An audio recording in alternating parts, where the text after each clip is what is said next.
Hello and welcome back to the channel. Today we are doing another edition of what I've been calling Physical Media Friday. If you don't know what that is, if it's your first time here, this is just a bit of a hangout session where I talk about any of the physical discs that I picked up since the last time I did a Physical Media Friday. Today it is cold and windy outside, so I figured what a perfect opportunity to come here and talk about the 4 movies that I picked up in the first day of the Barnes & Noble Criterion 50% off sale. If you didn't know, 2 times a year, Criterion and Barnes & Noble team up for a 50% off sale, and you should definitely head over to the brick and mortar stores and pick up whatever you're looking for, as long as you have the means. Don't go spending money you don't have. That being said, I did get a couple Barnes & Noble gift cards for my birthday last month, so I headed over there on the first day of the sale, and I picked up 4 Blu-rays, and I'm excited to show them to you all, so let's get to it. Up first, this is a film that I saw for the first time about a year ago, and it absolutely blew my mind, led to a bit of an obsession of mine with this French filmmaker. I'm, of course, talking about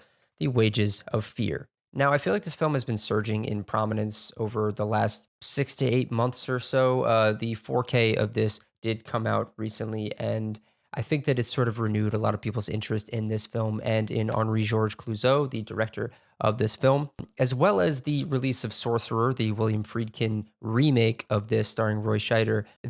I feel like there's a debate online of whether or not Wages of Fear or Sorcerer is the better film. I feel like I'm going to go Wages of Fear. I think I'm going to but Sorcerer is a great film. Don't get me wrong. Sorcerer is awesome. But I feel like I just have a softer spot for Wages of Fear. I feel like it's more tense, and the fact that you feel that sort of palpable tension in a film from 1953 is pretty remarkable. And Henri-Georges Clouzot was considered to be the French Alfred Hitchcock. He really knew how to extract every bit of tension from a film, from a scene, from a story. And yeah, this is an incredible film. I'm really looking forward to giving it a rewatch. There are a ton of special features on here. I feel like during some of these videos I ramble too much, so I'm going to try to not do that, and I'm just going to show off what's inside. Here we have the front cover. If you know what the film is about, you know that it is about these men who are transporting nitroglycerin through the Rocky Mountains of South America, and any wrong move could lead to their untimely death. And right there on the cover, you see one of the most harrowing sequences in the film. If you have seen Sorcerer, it's pretty comparable to the truck driving across the bridge sequence in that film, equally harrowing. On the back, we're told what the film's about, who's in it, special features, and let's take a look on what's inside. So inside, we get the disc, The Wages of Fear, and we get a nice little booklet. I like the design of this. It's very sort of minimalist. Some of them are pretty flashy, but this one, just text on the back. That's probably the company that they work for, the oil company that's sending them out on this dangerous mission.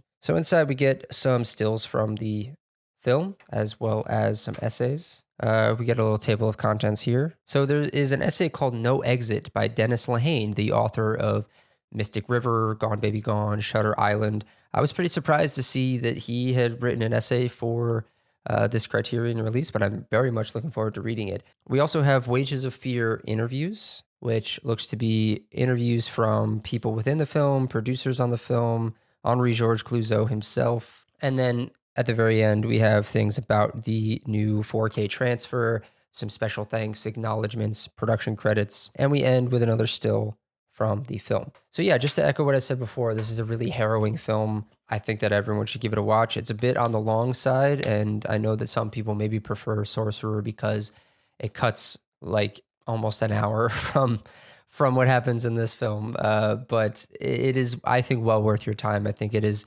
a great slow burn in the beginning that really leads up to a really thrilling final 30 minutes of this movie, really final hour of this movie, to be honest.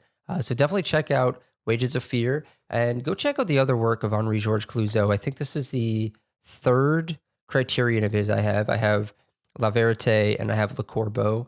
I'm looking to get Diabolique, and I think there's one other in the collection that I'm going to try to get. I'm going to try to complete the Henri-Georges Clouzot collection. But yeah, Wages of Fear, go check it out. It's awesome. All right, up next, we have a film from 2019 that won the Academy Award for Best Picture. It's widely considered one of the best films of the 21st century, one of the best films ever made. I think the New York Times list that came out earlier this year named it the #1 film of the 21st century so far. I'm, of course, talking about Bong Joon-ho's Parasite. I mean, what really needs to be said about Parasite? I don't think anything needs to be said about it. It was a very popular film when it came out. It kind of was shocking to a lot of people in a positive way when it won Best Picture and Bong Joon-ho took home the prize for Best Director.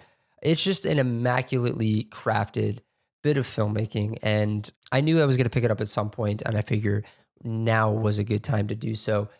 So here is the front. I absolutely love the design of this cover here. We have this little slip cover, and we slide it out, and we get the family on the front there, and it looks like it's the same image on the back. So we have the family there, and then we flip to reveal on the other side. And so we open it up and we get a few things. So we get this little booklet right here, which I'll touch on in a minute, but I do really love the design of everything in there. So there are two discs, as we can see, one and two. And along with all these special features, we also get a black and white version of the film. Let me just see your black and white version of the film with Dolby Atmos soundtrack and a new introduction by Bong Joon-ho.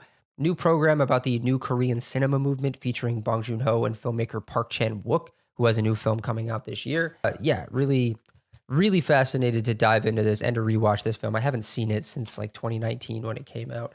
Let's look at this booklet. So we get the words Parasite right there and kind of open it up. You can see the full scope of it.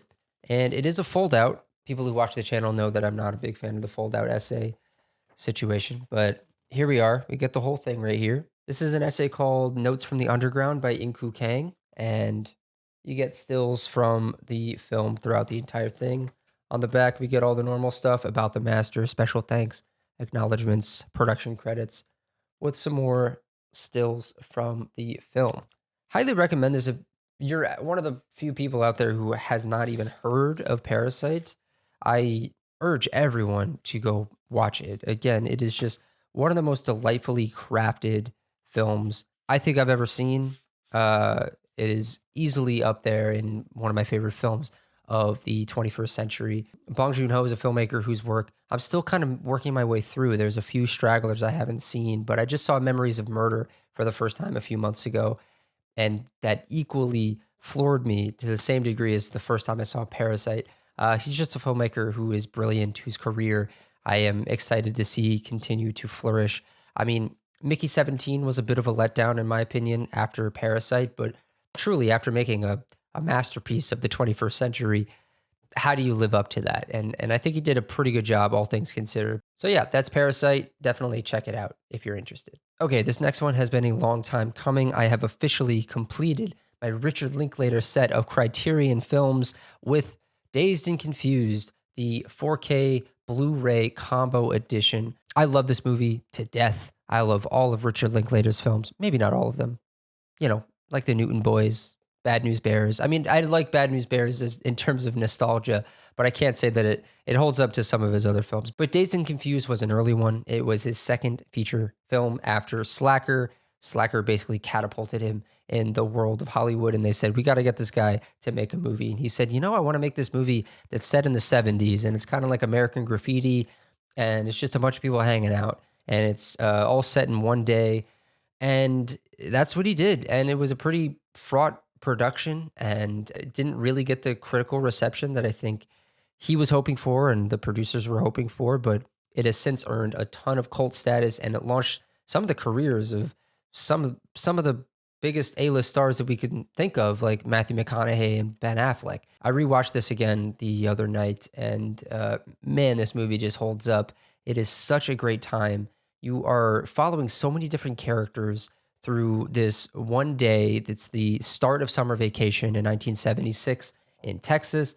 And you're following all these different characters as they go on these little micro journeys. And there isn't really an overarching, like, main conflict. It's just a bunch of little conflicts that all of these characters are going through. They're trying to party. They're trying to get girls. They're trying to avoid getting beaten with paddles by the seniors in high school. And also, I really, really love the design of this whole set right here. Just like Parasite, I got this little slip cover that slides out and reveals some stills I also really love, so here's the cover without the stuff inside of it, and then you can kind of see, let me see if I can see inside of there. Inside of there, there's like these drawings and stuff. Really, really great attention to detail. And I just love all the colors and stuff, like on the back. Yeah, really, really cool stuff. And then, yeah, this has got to be one of my favorite designs in Criterion. We get all of these little stills from the movie in these little circles, and you get the paddle. And we're going to open it up, and there's a bunch of stuff in it. I'm excited to show you, but I want to show you the discs first. So inside there, we get the two discs right there. This is the 4K and the Blu-ray, and there are some awesome special features on here. I already watched most of them, if not all of them. A lot of interviews. There's this cool documentary about the entire process of making it, from pre-production to casting to production to post-production, and to the sort of response to Dazed and Confused. And it really wasn't that great when it came out, and it's amazing that it has garnered some cult status. We get a booklet that looks like a little notebook that you might have in high school. We could look at the back there too. And inside here, table of contents. This is a thick one, so we get a lot of stuff in here. So let's just look at these contents. We have chapters and song guide. This is also incredible soundtrack in a film. What's the film that it starts with? Sweet Emotion is the first song that you hear as one of the characters is pulling into the parking lot of the school. As soon as that starts, as soon as you hear Sweet Emotion and you see that orange car pulling into the school, you know you're in for a good time. We have an essay called Dream On by Kent Jones. We have The 70s Obviously Sucked, Not, or at least Not the Music Anyway, by Jim DeRogatis. We have Not So Long Ago But Very Far Away by Chuck Klosterman, an author who I adore. I have several of his books out in my living room on my bookshelf. We have an essay called The Spirit of 76 by John Spong. There's also some really cool stuff in here, like some notes written by Richard Linklater himself to the cast of Dazed and Confused. It starts with, Dear Dazed and Confused cast, here are some music tapes to check out. A few of the songs are a little cheesy. There are a few places for ironic usage, etc. But for the most part, I believe this music I want is like the movie itself, straightforward, honest, and fun. When you get here, I hope to be able to give you your character's favorite albums. If you do end up getting this, I highly recommend watching these special features and watching Richard Linklater's technique on how he made the film. He was so young when he made this film, and yet it's made with such a masterful hand at the helm. You wouldn't have guessed that he was kind of winging his way through this movie. We have this thing called Profiles in Confusion, which is essentially like a little yearbook. You get all of the characters and you get little like formative experiences or their favorite movie, a bunch of just like info about these characters themselves. Right there, you could see the Parker Posey character, Darla, and her accomplishments, her sophomore year scandal, things like that. This is the kind of stuff that you really need to go to Criterion for, because no one else is doing stuff like this. And then the last thing in the Dazed and Confused Criterion is something I kind of have to unfold out completely in order to show you. It is a poster. I wanted to show this off before I do end up hanging this, because I'm very excited about it. This is so cool. Man, I feel like I've gotten a few posters in the Criterions that I've gotten, and I usually don't really want to hang them. I kind of just want to preserve them and keep them within their cases. I'm 100% probably going to frame this and hang it. So don't be surprised if you see it behind me in a few weeks or so. Yeah, this is awesome. This is incredible. I love the Criterion does stuff like this, and kind of wish that they would do more of it, because I need more posters. But yeah, that's the Dazed and Confused 4K Blu-ray combo edition from Criterion. Anyone who is mildly a fan of Richard Linklater probably has already seen this, probably already knows everything they need to know about Dazed and Confused, and might even already have this. But if you're one of those people who is kind of like unsure about Richard Linklater as a filmmaker, I highly recommend it. There is a ton of great Criterions. You have the entire Before trilogy, you have Boyhood, you have Slacker. There's a bunch of his stuff that I kind of wish would come to Criterion. And his newest film, which is going to be on Netflix the day that this video comes out, is Nouvelle Vague. Felt very similar to Dazed and Confused. It is about the creation of the film Breathless by Jean-Luc Godard. And it really feels like a hangout movie in the same vein as something like this, or something like Everybody Wants Some, except it's just toward the goal of making Breathless in France, and it's all in French. And yeah, really incredible stuff. Pick this up. Go get the rest of Richard Linklater's stuff from Criterion. Let's move on to the next one. All right, I'm not going to spend too much time on this. This was a blind buy for me, but it was absolutely worth it. Every single time I do one of these Criterion hauls, I always try to get a blind buy, something I've never seen before, but something I've heard a lot about.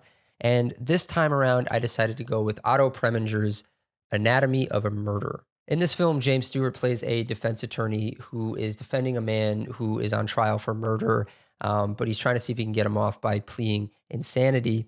And really, this was quite surprising to me. This film came out in 1959, and it kind of came out at the tail end of the production code. And this film has a lot of sort of subversive language within it and things that you wouldn't expect to hear from a film in the 1950s. And Otto Preminger was one of those filmmakers who was always kind of battling the censors, was always kind of battling the production code, things like that. And this film really feels like a precursor to so many legal procedurals and courtroom dramas that we would get in the decades since 1959.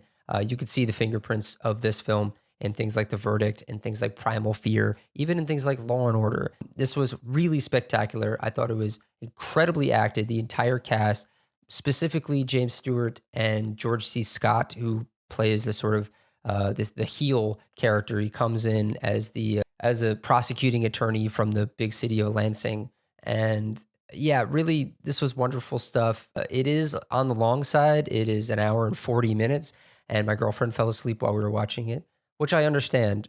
But I would say that the almost 3-hour runtime flies by. I thought that I didn't feel the time at all. I thought that this was wonderful. I'm gonna crack this open and take a look inside.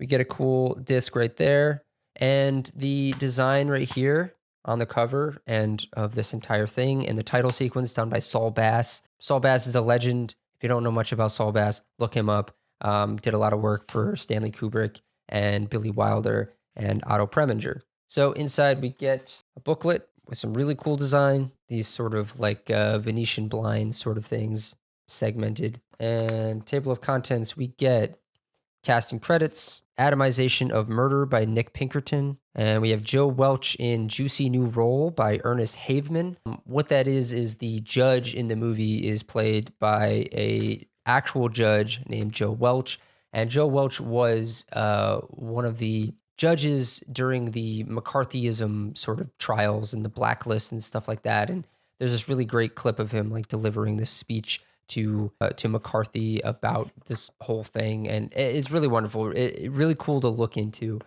But we get some stills from the film along with these essays, and yeah, really just like top-notch filmmaking from top to bottom, from beginning to end. Otto Preminger is one of those filmmakers whose films I have not seen.